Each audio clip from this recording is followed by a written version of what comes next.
শোনো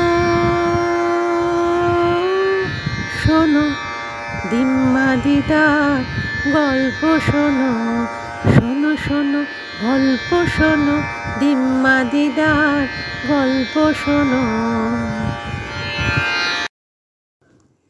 আজ টুনটুনি ও রাজার গল্প বলবো। এক রাজার বাগানে একটি টুনটুনির বাসা ছিল। একবার রাজার সিন্দুকের বেশ কিছু টাকা রোদে দেওয়া হয়েছিল। সন্ধ্যার সময় সেই টাকা তুলতে গিয়ে তার লোকেরা একটি টাকা সিন্দুকে তুলতে ভুলে যায়। টুনটুনি সেই চকচকে টাকা দেখতে পেয়ে তুলে নিয়ে এলো। আর কি আনন্দ তার মনে, রাজার ঘরেও তো টাকা আছে, আমার ঘরেও টাকা আছে। তাই সে নাচতে লাগলো। রাজার ঘরে যে ধন আছে টুনটুনির ঘরেও সে ধন আছে, রাজার ঘরে যে ধন আছে টুনটুনির ঘরেও সে ধন আছে। রাজা তার রাজসভায় বসে শুনতে পেয়ে জিজ্ঞেস করলেন, হ্যাঁ রে, পাখিটা কি বলছে? সকলে হাত জোর করে বললেন, মহারাজ, পাখি বলছে আপনার ঘরে যে ধন আছে ওর ঘরেও নাকি সেই ধন আছে। শুনে রাজা খিলখিল করে হেসে বললেন, দেখ তো ওর ঘরে কি ধন আছে। তারা দেখে এসে বললেন, মহারাজ, পাখির বাসায় একটা টাকা আছে। শুনে রাজা বললেন, সে তো আমারই টাকা, যা নিয়ে আয়। তখনই লোক গিয়ে টুনটুনির বাসা থেকে টাকাটা নিয়ে এলো।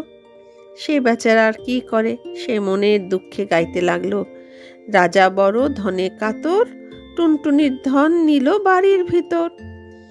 শুনে রাজা আবার হেসে বললেন, পাখিটা তো বড় ঢ্যাটা, যাও টাকাটা ফিরিয়ে দিয়ে আয়। টাকা ফেরত পেয়ে টুনির বড় আনন্দ হলো।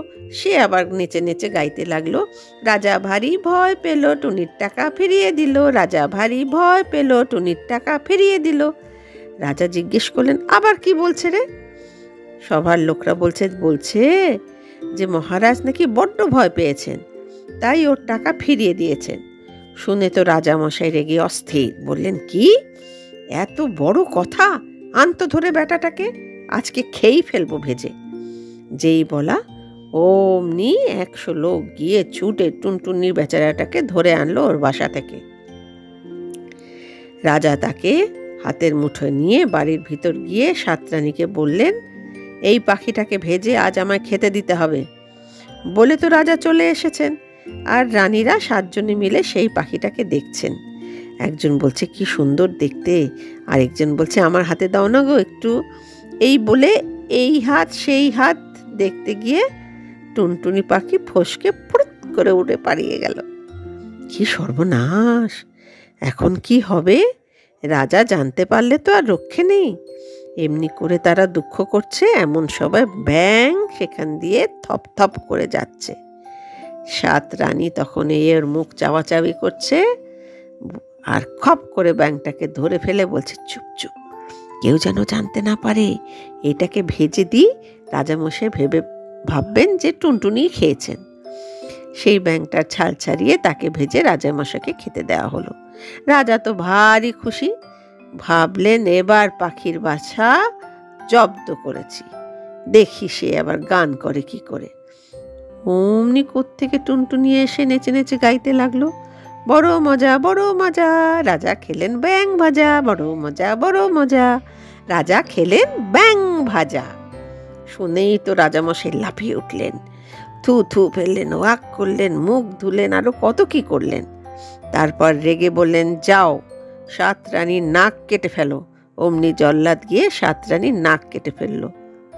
টুনটুনিও তেমনি আবার নাচতে নাচতে গাইতে গাইতে এলো, এক টুনিতে টুনটুনালো, 7 রানীর নাক কাটালো, এক টুনিতে টুনটুনালো, 7 রানীর নাক কাটালো। তখন রাজা বললেন, আন বেটারে ধরে, এবার গিলেই খাবো, দেখি কেমন করে পালায়। অমনি টুনটুনিকে ধরে আনা হলো। রাজা বললেন, জল আনো। জল এলো। রাজা মুখ ভরে জল নিয়ে টুনটুনিকে মুখে পুরেই চোখ বুজে ঢক করে গিলে ফেললেন।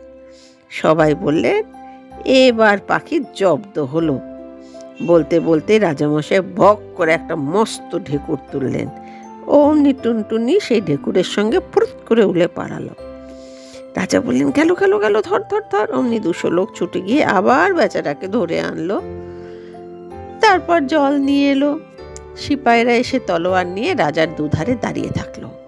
টুনটুনি বেরোলেই এবার ওকে দুটুকরো করে ফেলা হবে।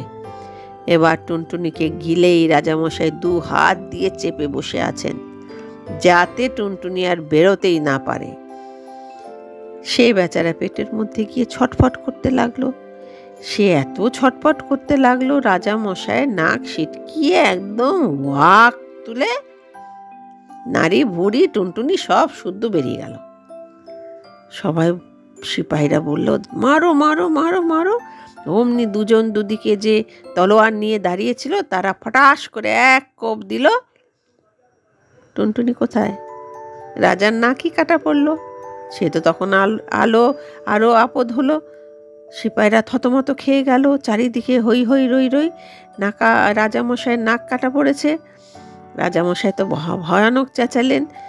সভাসদরা চেঁচাতে লাগলো। ডাক্তার এলো, বদ্যি এলো, নাকে ওষুধ দেওয়া হলো, পট্টি বেঁধে অনেক কষ্টে রাজাকে বাঁচানো হলো। তা দেখে টুনটুনি আবার নাচতে নাচতে গাইতে গাইতে রাজসভায় এলো।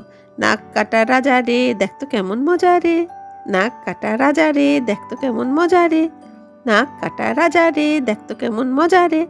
গাইতে গাইতে সে উড়ে তার এই বাসা ছেড়ে, এই রাজ্য ছেড়ে দূরে চলে গেল। রাজার লোক ছুটে গিয়ে দেখে পাখির বাসা, টুনটুনির বাসাটা খালি পড়ে আছে।